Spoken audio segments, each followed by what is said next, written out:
سے تشیع کا اہم ترین دینی مرکز ہمیشہ سے، جس کی بنیاد شیخ توسی نے رکھی تھی، ان کی قبر بھی یہاں نجف میں ہی موجود ہے۔ انہی علماء میں سے ایک عبد الحسین امینی تقریباً 100 برس پہلے، انہوں نے 150 برس پہلے زندگی گزاری ہے۔ ہمارے بالکل پڑوس میں ہی باہر لائبریری نظر آئی ہوگی۔ اس لائبریری میں تقریباً 70,000 کے قریب ایسی کتابیں ہیں جو کہ ہاتھ سے تحریر کی، ماشاء اللہ۔ ہزاروں کی تعداد میں اس کے اندر کتابیں موجود ہیں۔ ان کا جو عظیم کارنامہ ہمیں تاریخ کے اندر جو نظر آتا ہے، انہوں نے تقریباً 40 برس دنیا کے مختلف ممالک کی لائبریریز کو چھانا ہے،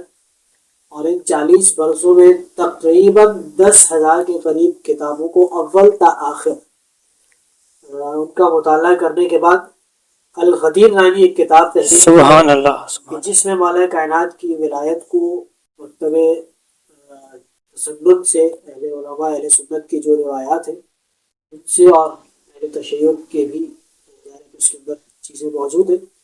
مولا کائنات کی ولایت کا اس بات انہوں نے اس انداز سے کیا ہے کہ اب تک جو دلائل انہوں نے پیش کیے ہیں ان کو رد کرنے کے لیے کسی بھی قسم کا کوئی پروف یا اس کے الفت میں کوئی دلیل ابھی تک اہل سنت کے پاس موجود نہیں ہے۔ تو 40 برس انہوں نے اس کتاب کے اوپر کام کیا۔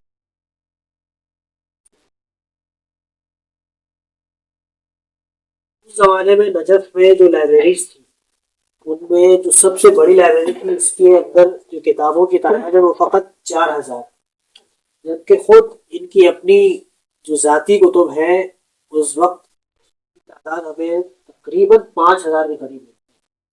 تو انہوں نے جس لائبریری کی بنیاد رکھی وہ نجف اشرف کی سب سے بڑی لائبریری۔ ماشاء اللہ صاحب، میں نے سنا تھا کہ انہوں نے کہا ہے کہ جو بھی صلوات میں واجل فرجم کہے گا، جی جی جی، ان کی جو کتاب الغدیر ہے اس میں جو میں نے مقدمہ لکھا ہے اس میں یہ جملہ ملتا ہے کہ جو بھی وعجل فرجہ کا اضافہ کرے گا کے بعد، آپ جو میں نے تحریر کی ہے اس کا جو ثواب ہے اس شخص کو میں اس میں شریک کروں۔ سبحان اللہ، اس کے بارے میں ایک جملہ